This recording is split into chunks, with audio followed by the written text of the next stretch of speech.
Ibero Radio Puebla. No solo la voz de uno. La voz de todos. Conectados con tu mundo.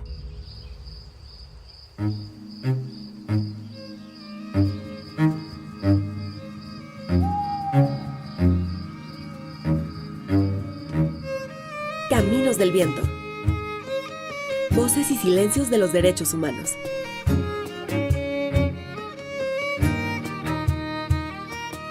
Una producción del Instituto de Derechos Humanos Ignacio Ellacuría e Ibero Radio.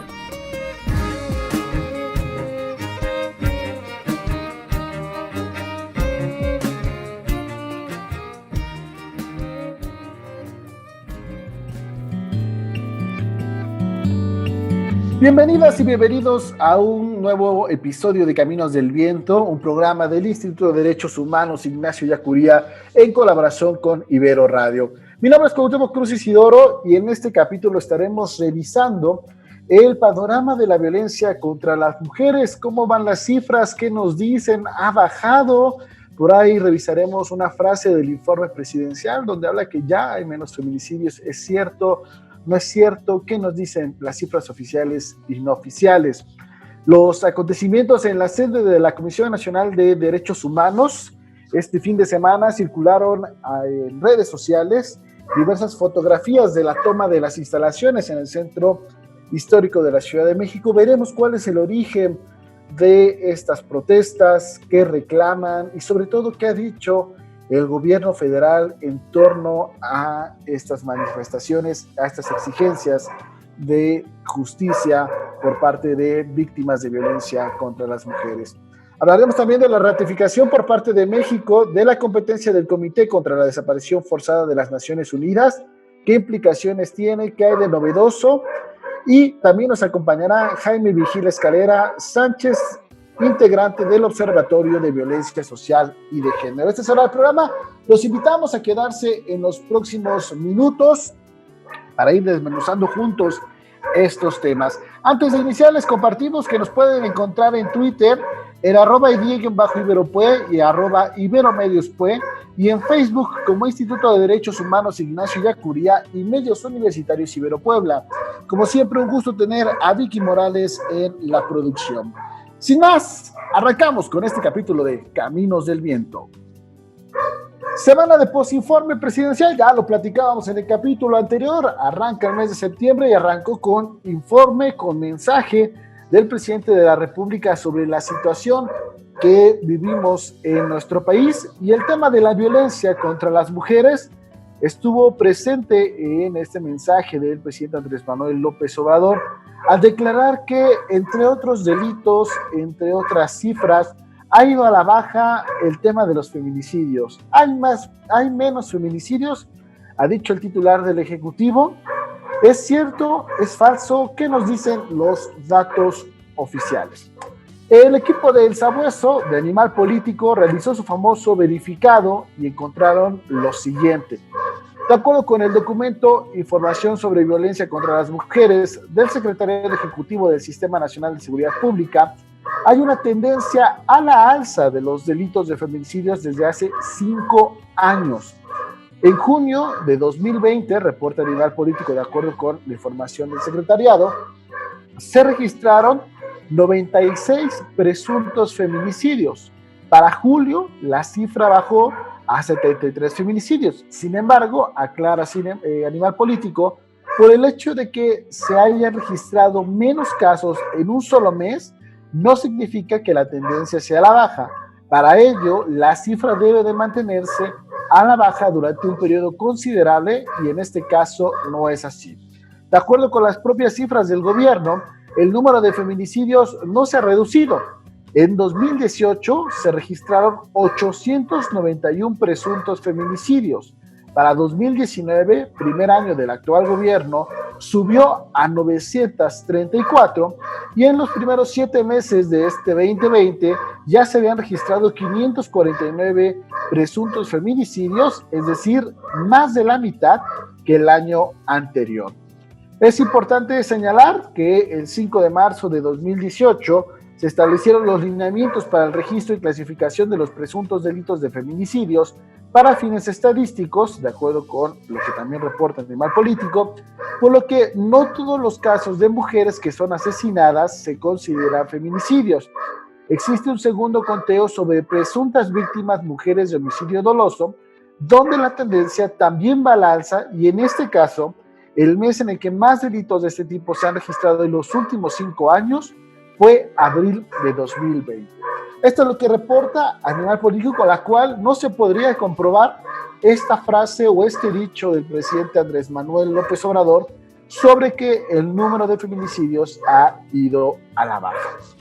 Incluso lo que podemos contemplar o analizar en estos primeros 7 meses, y recordemos, les recordamos el primer capítulo de Caminos del Viento, donde hablamos con Ana Gamboa, responsable del Observatorio de Violencia Social y de Género, que justo aún con el tema de la pandemia, de el recluirnos por la COVID-2019, si bien otros delitos iban a la baja, como el robo de autopartes o los asaltos o incluso en algunos casos los homicidios, particularmente los delitos o las cifras de violencia contra las mujeres, es algo que se ha mantenido e incluso ha ido a la alza aún con el confinamiento, cuando se supone que podríamos estar en espacios más seguros, como pueden ser los hogares.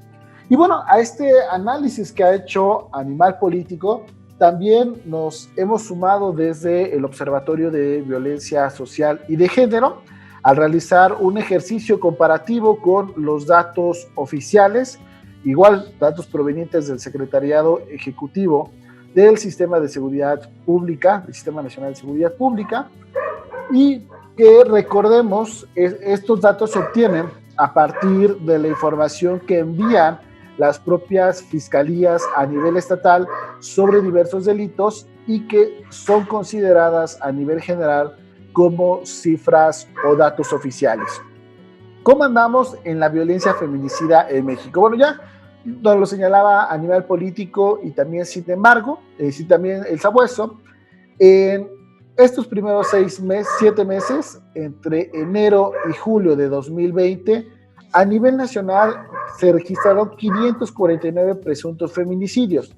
Si comparamos la misma cifra o el mismo periodo respecto a 2019, el aumento es del 5.7%, y, como también lo refería Animal Político, hay una disminución del 23.9% respecto al mes anterior, es decir, entre junio y julio, pero en el comparativo anual, si registramos las cifras 2019 a 2020, podemos ver que este va a la alza.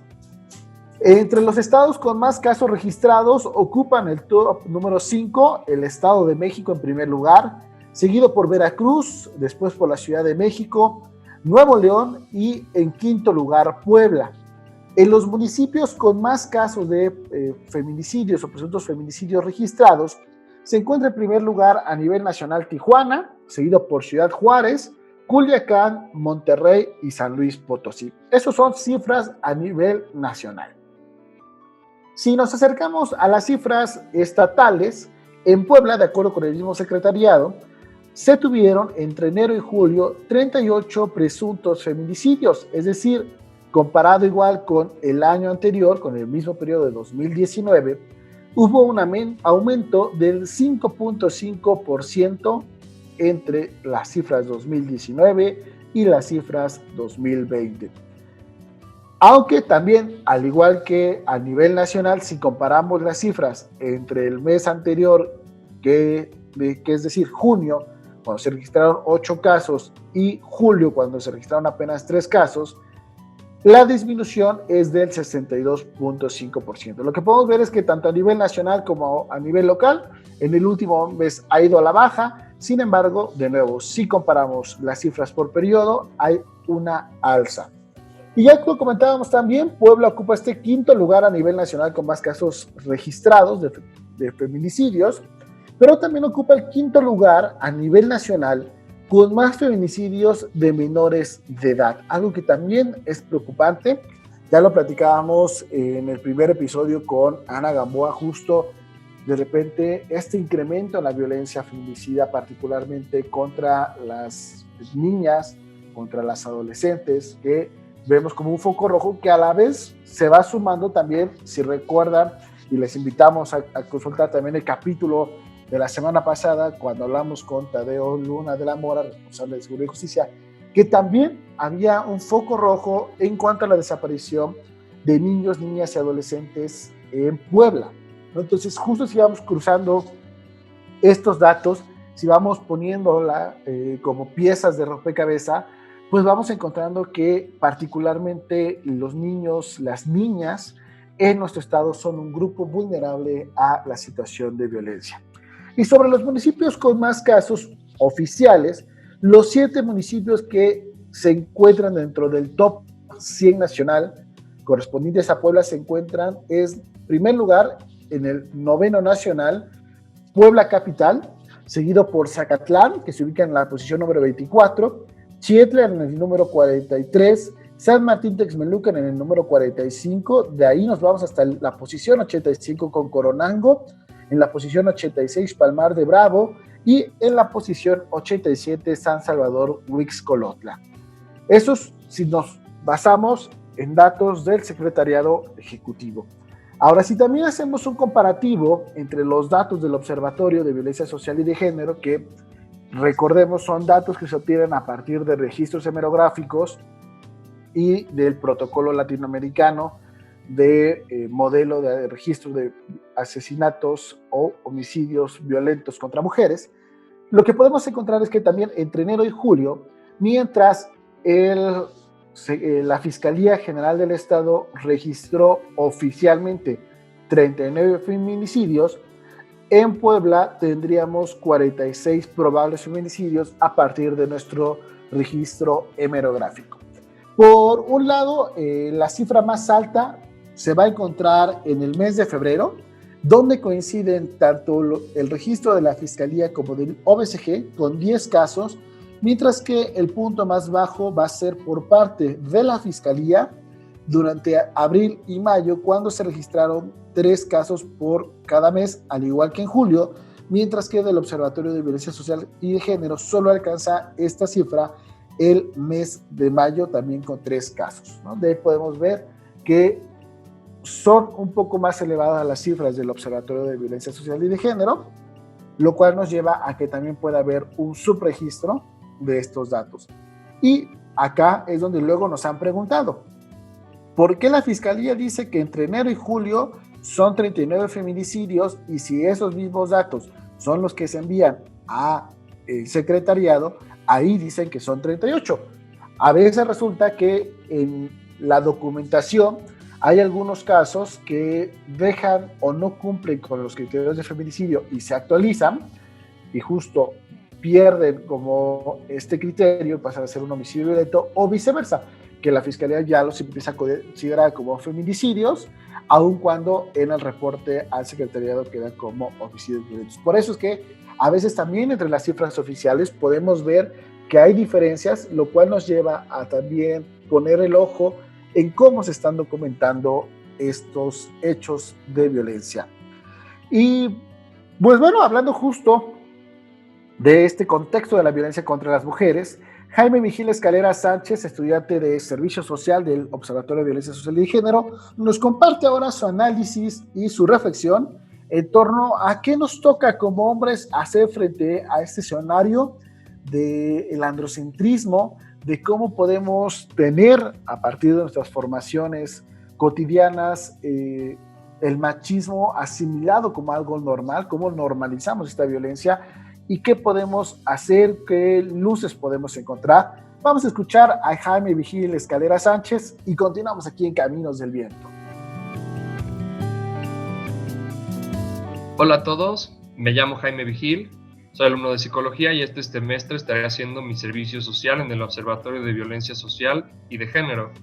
Durante mi servicio, mi principal actividad será trabajar con la base de datos de feminicidios, de lo que les voy a hablar otro día. Hoy quiero hacer algo un poco diferente. Quiero hablarles de cómo ha sido mi experiencia como hombre aprendiendo sobre la violencia de género. En una sola palabra, mi experiencia ha sido incómoda. Y creo que así debe ser. Ha sido incómoda porque me fuerza a reflexionar sobre cómo he contribuido y cómo me ha beneficiado la violencia de género. y sobre la responsabilidad que tengo para hacer algo al respecto. Si eres hombre y estás escuchando esto, espero poder incomodarte también. Quiero hablar de algunos ejemplos y experiencias que me han servido para entender mi rol en la violencia de género. Espero que les sirvan a otros como me han servido a mí. Pero antes es importante que aclare algunos conceptos. Cuando digo violencia de género, me refiero a violencia contra las mujeres enraizada en una cultura machista que tiene como objetivo mantener la sumisión de las mujeres frente a los hombres. Evidentemente hay violencia contra los hombres, pero les pido que dejen a un lado este tema por el momento. Hoy quiero enfocarme en la violencia en la que nosotros participamos aún sin querer. Tal vez alguien escuche eso y piense algo como obvia violencia de género, y está muy mal, pero yo no la cometo, así que no tiene nada que ver conmigo. Yo antes era de esta idea, pero mientras más me meto en el tema, en mis clases, en el servicio o por mi parte, más me doy cuenta de que estoy equivocado, más me doy cuenta de que contribuyo a la violencia de género y apostaría que tú también. No digo esto como un ataque o como un juicio sobre tu carácter, más bien me refiero a que todos somos susceptibles a reproducir la violencia de género y no darnos cuenta de que lo hacemos. Para entender por qué pasa esto, es importante aclarar el concepto de androcentrismo.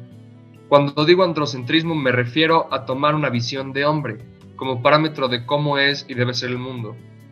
Un ejemplo un poco bobo de esto es cómo usamos la palabra perro como sinónimo de galán y perra como sinónimo de puta o cabrona.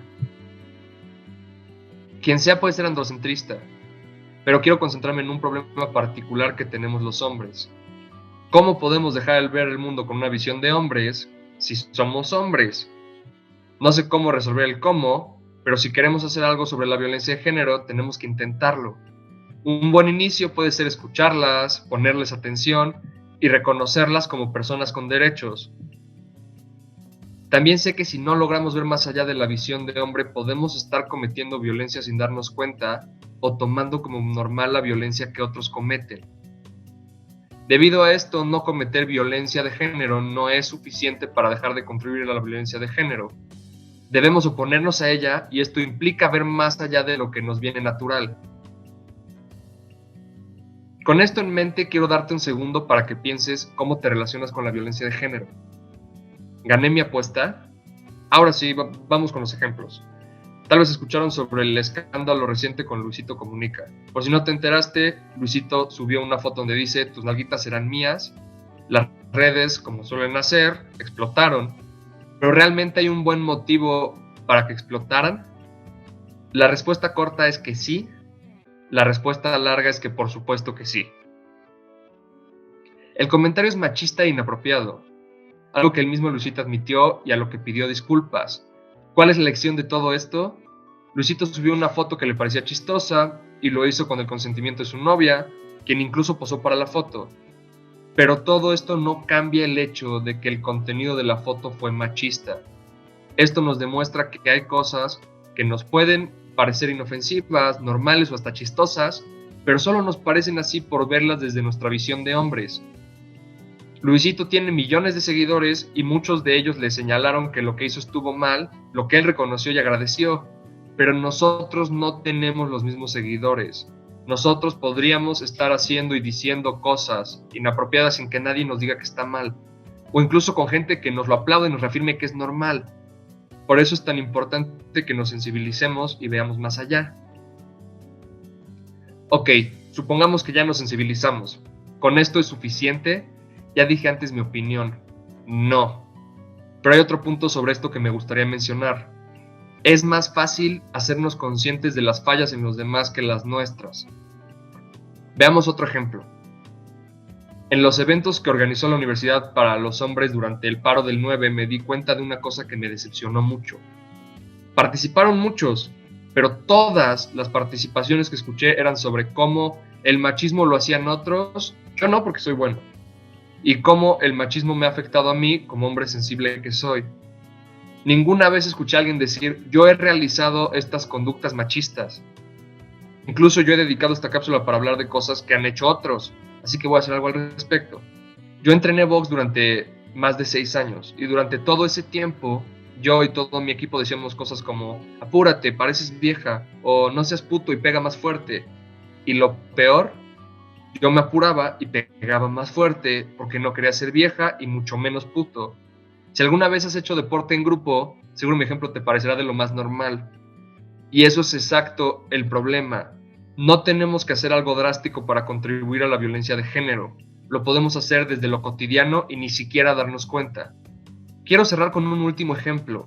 Al principio del año pusieron en el pizarrón de la Ibero los nombres de alumnos y profesores que acusaban a las alumnas de la Ibero. Unos meses después crearon una página donde exalumnas y alumnas de mi antigua prepa denunciaban a sus acosadores e incluso violadores. En esas dos listas me di cuenta de una cosa importante. Reconocí a muchos de los nombres y si mi vida hubiera sido un poquito diferente, incluso podrían haber sido de mi grupo de amigos. Si yo hubiera mantenido la relación que alguna vez tuve con ellos, no puedo decir con honestidad que mi nombre no habría aparecido también en las listas. Si no he cometido cosas así, es porque he pertenecido a grupos que no fomentan esas conductas o que al menos no exigen que participe en ellas. No hay que menospreciar la presión de nuestros círculos en nosotros o sobrevalorar nuestras fuerzas contra esa presión. Pienso que todos estamos un par de cambios pequeños en nuestras vidas de distancia de cometer actos de violencia de género serios, porque esta violencia es parte del sistema en el que todos estamos. Por eso el cambio debe ser en el sistema, y por eso no es suficiente que cambie yo. Debo promover el cambio en otros.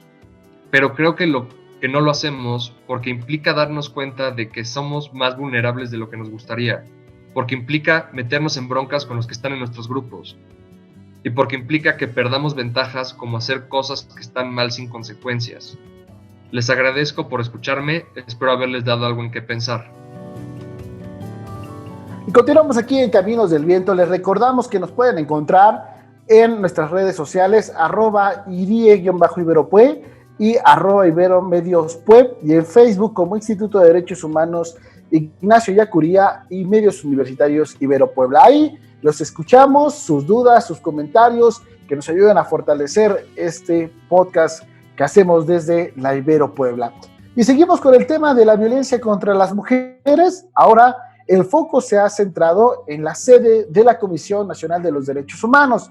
Y es que el pasado viernes 4 de septiembre, integrantes de colectivos de víctimas de mujeres, víctimas de violencia y feministas, tomaron el edificio de este órgano autónomo ubicado en el centro histórico de la Ciudad de México, asegurando que se convertiría en un refugio para mujeres víctimas de la violencia. Entre las fotografías que circularon el fin de semana, donde se apreciaban diferentes pintas en las paredes, en algunas oficinas, destacaba una particularmente donde se aprecia un cuadro de Francisco I. Madero, este héroe de la Revolución que ahora ha estado mucho en la plaza pública como referente, este cuadro intervenido.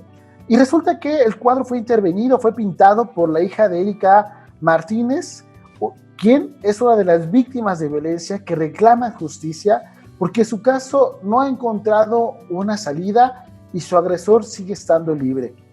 Esta es parte de su historia. La hija de Erika Martínez, esta niña que ha pintado este cuadro o ha intervenido este cuadro de Francisco I. Madero, tenía 7 años cuando el hermano de su padrastro abusó sexualmente de ella. Vivían todos en la misma casa, así que tras la denuncia, ellas además se quedaron sin vivienda. 3 años han pasado y no hay justicia, el presunto agresor sigue libre y Erika y su hija no tienen en dónde vivir. Justo en algunos videos que han circulado también a través de redes sociales, Erika ha expresado lo siguiente: cuando este cuadro, estas flores, estos labios pintados, se los pintó mi hija, una pequeña que a los 7 años fue abusada sexualmente. Entonces quiero decirle a ese presidente que cómo no se indigna por este cuadro, cómo se indigna por este cuadro, ¿por qué no se indigna cuando abusaron de mi hija? Y es que el presidente Andrés Manuel López Obrador, en su conferencia de prensa de lunes, dijo que esto, o calificó estos actos como vandalismo, y que quien lo haya hecho es porque no conoce la historia o es un conservador. Esas son las palabras que utilizó el presidente de la República para referirse a estos hechos donde los colectivos y feministas han tomado como medida extrema las instalaciones de la Comisión Nacional de Derechos Humanos para exigir que sus casos sean resueltos para que esos agresores sean llevados a la justicia y se les haga justicia a estas víctimas. ¿Y cuál es el origen de esta protesta? En un recuento realizado por el portal Animal Político, recuerda el caso de María Isela Valdés, quien se volvió noticia nacional, cobró notoriedad cuando se arrodilló hace unos meses en Palacio Nacional frente al presidente Andrés Manuel López Obrador para pedirle justicia en el caso de su hijo Roberto Quiroa, desaparecido en Tamaulipas en 2014, y donde también, dice Marisela, el propio presidente le prometió que se lo iba a entregar. De esto tiene más de un año, tiene más de 365 días que se reunieron familiares de desaparecidos con el presidente, y a partir de ahí no ha pasado nada. Esto ha llevado a que el colectivo 10 de marzo, del cual forma parte María Isela, realizaron desde hace unos meses un plantón en la puerta de la Comisión Ejecutiva de Atención a Víctimas, la famosa CEAP, justo para exigir un trato digno, entre otras demandas. El pasado miércoles 2 de septiembre hubo una reunión de este colectivo, el colectivo 10 de marzo, con la titular de la Comisión Nacional de Derechos Humanos, Rosario Piedra Ibarra, al que acudieron otras dos víctimas de San Luis Potosí, Marcela Alemán y Silvia Castillo, madres de una niña víctima de violación sexual y de un joven asesinado respectivamente. Pero como Piedra Ibarra les dijo que las carpetas estaban mal integradas y que tenía que volverse o regresarse a San Luis Potosí, tanto Marisela como Silvia empezaron a tomar medidas más extremas. Por la primera, Marcela decidió amarrarse a una silla, mientras que Silvia amenazó con suicidarse, lo cual llevó a despertar esta indignación y finalmente a tomar las oficinas. A partir del viernes se empezaron a tomar las oficinas de la Comisión Nacional de Derechos Humanos y empezaron a ir y apoyar feministas la protesta. El colectivo 10 de marzo tiene un pliego petitorio, un pliego de compromisos, entre los que solicitan una reunión con el fiscal Alejandro Gertz Manero, una reunión con el subsecretario de Derechos Humanos de la CEGOP, Alejandro Encinas, y un compromiso público de que se tratará con respeto a las víctimas. Estas son las demandas de este grupo de mujeres que ahora, acompañadas por feministas y otros colectivos más, han tomado la sede de la Comisión Nacional de Derechos Humanos. Incluso a estas peticiones, el día de ayer, el lunes, se sumó el que pida la renuncia de Rosario Piedra Ibarra, que recordemos, tampoco es la primera vez que los colectivos pidan su destitución. Recordemos que llegó en un proceso sumamente cuestionado en cuanto a la legitimidad que pudo haber tenido su designación. Entonces, a estas de por sí ya señalamientos que vienen o proceden de colectivos, de organizaciones, bueno, se ha sumado ahora el tema de las colectivas de mujeres. Finalmente, o hasta el cierre de este episodio, las mujeres habían dado un ultimátum para que los trabajadores en la sede recogieran sus archivos durante el lunes o los quemarían, y dijeron que ante la nula atención que les ha dado la Comisión Nacional de Derechos Humanos, tomarán sedes en otros estados para usarlas como refugios para familiares de víctimas. Ante ello, la Comisión Nacional de Derechos Humanos publicó una serie de comunicados a lo largo del lunes, el último llamando o haciendo un llamado respetuoso a las personas que se encontraban en las instalaciones de la CNDH en Cuba 60. Un comunicado publicado casi a las 3 de la tarde del lunes que dice que el pasado miércoles 2 de septiembre fueron ocupadas las oficinas de la Comisión Nacional de Derechos Humanos en la calle de Cuba 60. El desarrollo de este suceso ha tenido como uno de sus resultados no deseados la falta de seguimiento a la atención de casos de víctimas de distintas violaciones de derechos humanos, de las cuales los expedientes se encuentran en dichas instalaciones. Es por ello que hacemos un llamado respetuoso a las mujeres de los colectivos que se encuentran dentro de las instalaciones para acordar una breve mesa de trabajo establecer el protocolo de resguardo de los mismos, ya que son expedientes que contienen información sensible y base para las investigaciones por presuntas violaciones a derechos humanos, que es el mandato de esta institución, acompañando los procesos de las víctimas, la reparación del daño y la incidencia de medidas de no repetición. Así, hasta el cierre de esta cápsula, no se había pronunciado más la Comisión Nacional de los Derechos Humanos. Quien sí lo había hecho y ocupando una de las tribunas, pues digamos, de mayor reverberancia, de mayor impacto a nivel nacional, fue el presidente Andrés Manuel López Obrador. Como ya lo había comentado o lo comentábamos anteriormente, ya se había referido al tema en su conferencia matutina del día lunes. ¿Qué dijo? Dijo lo siguiente: no estoy de acuerdo en la violencia, en el vandalismo, no estoy de acuerdo con lo que hicieron a la fotografía, a la pintura de Francisco y Madero. Yo creo que quien conoce la historia de este luchador social sabe que debemos guardarle respeto. Se le conoce a Madero como el apóstol de la democracia. Él dio su vida por luchar en contra de la dictadura porfirista. Entonces, el que afecta a la imagen de Madero o no conoce la historia, lo hace de manera inconsciente o es un conservador. O sea, es un pro-porfirista. Ese es el cuestionamiento, las palabras que tuvo el presidente en respuesta a estas acciones de las colectivas de mujeres. También al serle cuestionado si estas aseveraciones o estas afirmaciones, acusaciones, serían lo mismo para estas mujeres, él dijo que cualquiera de las dos opciones. Yo sí entiendo que hay mucho dolor y que las víctimas de la violencia están con razón muy dolidas y que tienen derecho de manifestarse, pero no creo que sea la mejor forma de hacerlo, no creo que sea lo más adecuado. La violencia no es el camino, no se puede enfrentar la violencia con más violencia. Es lo que ha señalado el presidente López Obrador, quien incluso ya calificó que este es un movimiento que ha sido abrazado por el conservadurismo, ¿no? Lo cual nos lleva de nuevo a replantear la posición que tiene el titular del Ejecutivo, quien tendría que velar en sus responsabilidades ante los tratados internacionales, ante la garantía y el respeto de los derechos humanos, particularmente a ver por las víctimas, a generar estos canales de justicia, de acceso a mejores prácticas, a erradicar estos escenarios de violencia. Pues tristemente lamentable las palabras del presidente Andrés Manuel López Obrador, quien también aprovechó las mismas conferencias para decir que es un tema que ha sido o está ahora en la agenda pública debido a la prensa conservadora, quien ha magnificado el tema para perjudicar a su gobierno.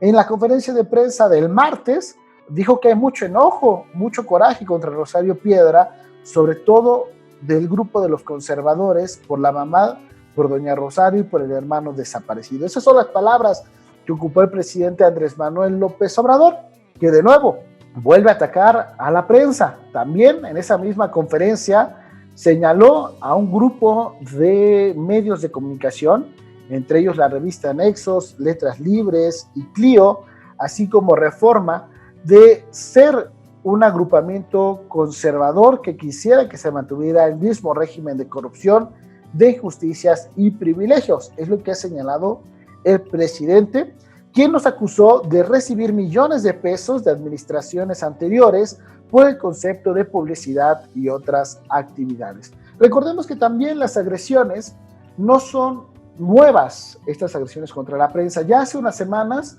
ya había atacado contra la revista Nexos, luego de que la Secretaría de la Función Pública tuviera un resolutivo en el cual prohibía a cualquier dependencia y entidad del gobierno federal la contratación de publicidad oficial. Y también hace unos días atacó al portal Animal Político, señalándolo junto con otras organizaciones como por recibir recursos de financiadoras externas, como medios y organizaciones que atacan a sus proyectos, particularmente al Tren Maya, ¿no? Recordemos que ya la Comisión Interamericana de Derechos Humanos, en el informe de la Relatoría Especial para la Libertad de Expresión en 2019, dedicó un apartado especial a las declaraciones estigmatizantes del presidente López Obrador contra la prensa. Recordemos que han tenido calificativos de prensa fifí, prensa conservadora, ¿no? Y que la propia relatoría ha llamado a que esto puede constituir un ataque contra la libertad de expresión, pues puede limitar a estos medios de comunicación en esta amplitud del discurso democrático. Igual ha referido que los funcionarios públicos, por su propia posición, están más abiertos o bajo más observancia del escrutinio público por las funciones que ejercen. Entonces sigue dando el tema de los ataques contra la libertad de expresión, contra los medios de comunicación, particularmente aquellos que han sido críticos al gobierno, ¿no? En su propia conferencia decía, el Reforma es parte de esto, como otros periódicos, televisoras, estaciones de radio, y por eso la inconformidad, los ataques constantes, por eso es parte, pero esto es parte de la democracia y es completamente normal. Y pues sí, es parte de la democracia también la garantía a la libertad de expresión. Y recordemos también que uno de los pendientes de este actual gobierno es la emisión de una nueva Ley General de Comunicación Social que nos permita tener un marco normativo bajo estándares internacionales como lo ha promovido el colectivo Medios Libres, que agrupa a medios de comunicación y organizaciones de la sociedad civil, justo para tener reglas claras bajo qué criterios se asigna o no los recursos de la publicidad oficial y justo evitar que la opacidad, que la discrecionalidad abra la puerta a que después se puedan desprestigiar a medios de comunicación que por su línea editorial puedan ser críticos. Recordemos que la publicidad oficial lamentablemente ha sido utilizada tanto para premiar a líneas editoriales afines como para castigar a medios que han tenido posturas críticas con gobiernos de diferente índole. Pues así está el tema de los señalamientos contra los medios de comunicación. Y vamos cerrando ya este episodio y vamos a dar un giro y ahora vamos a hablar de algo que consideramos un avance en materia de derechos humanos y que tiene que ver con la aprobación unánime por parte del Senado de la República a la declaración que reconoce la competencia del Comité de Desaparición Forzada. Y es que en la primera sesión de este nuevo periodo ordinario de sesiones que arrancó en este mes de septiembre, la Cámara de Senadores aprobó por unanimidad la declaración formulada por México que reconoce la competencia del Comité contra la Desaparición Forzada de la Organización de las Naciones Unidas. El Senado respaldó la declaración con 107 votos a favor, a efecto de que este mecanismo internacional pueda recibir y examinar las comunicaciones presentadas por personas que se encuentran bajo su jurisdicción o a nombre de ellas. La declaración fue enviada por el Ejecutivo Federal a la Comisión Permanente el pasado 26 de agosto y esta la remitió al Senado de la República para su proceso legal correspondiente.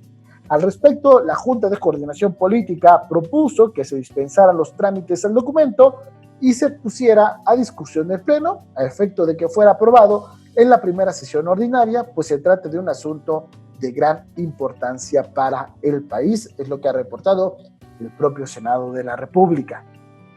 ¿Pero qué es este comité? A ver, vamos por partes. Primero, el Comité de las Naciones Unidas contra la Desaparición Forzada, por sus siglas el CET, está integrado por 10 expertos independientes y tiene como misión supervisar el cumplimiento de la Convención Internacional para la Protección de todas las personas contra las desapariciones forzadas. De acuerdo con información disponible en su sitio web, se encarga de revisar los informes que presentan de manera periódica a los estados parte sobre las medidas que han tomado para implementar las disposiciones de dicha convención. Después de esta revisión y de haber examinado también los informes alternativos de la sociedad civil, el comité expresa sus preocupaciones y recomendaciones al estado parte en forma de observaciones finales. De acuerdo al artículo 31 de esta convención, un estado parte puede declarar en el momento de la ratificación o posterior a esta, como sucedió en México, que reconoce la competencia del comité para recibir y examinar comunicaciones de o en nombre de las personas sujetas a su jurisdicción que aleguen ser víctimas de violaciones por el Estado de las disposiciones de la Convención.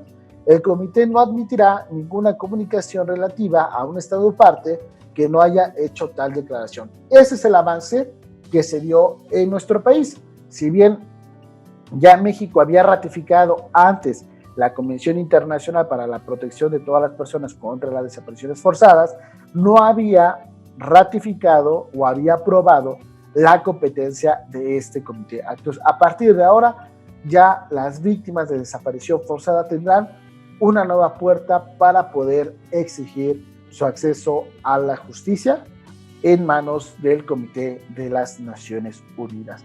Y finalmente, la Convención Internacional para la Protección de todas las personas contra las desapariciones forzadas, hay que recordarlo, es un instrumento internacional jurídicamente vinculante que busca prevenir este fenómeno y reconoce el derecho de las víctimas y sus familiares a la justicia, la verdad y a la reparación. Así cerramos este bloque, ¿no? Justo con esta buena nueva en avance en la protección de los derechos humanos.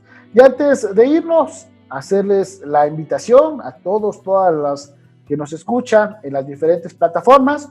Los invitamos a el seminario permanente de la Cátedra Ignacio Ellacuría, Vivir entre cuatro paredes, contextos de encierro y derechos humanos, que llevaremos a cabo del 25 de septiembre al 13 de noviembre, todos los viernes de 3 a 5 de la tarde, a través de las plataformas Teams.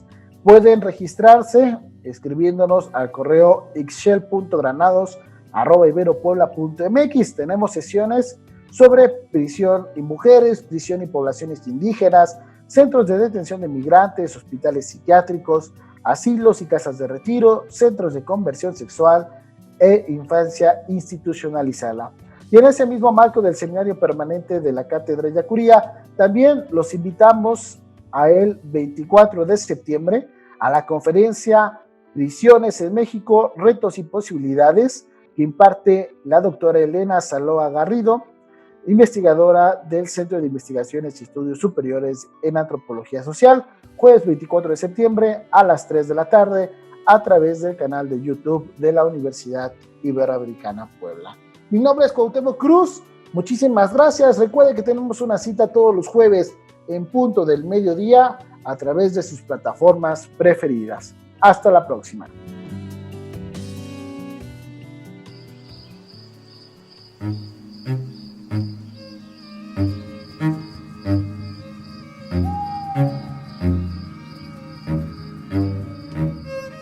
Caminos del Viento. Voces y silencios de los derechos humanos.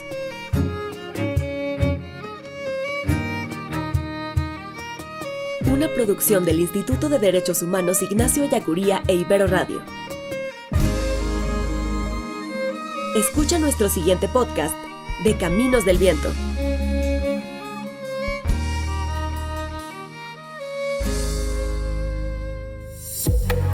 Ibero Radio. En donde sea, cuando sea, en donde estés. Conectados con tu mundo.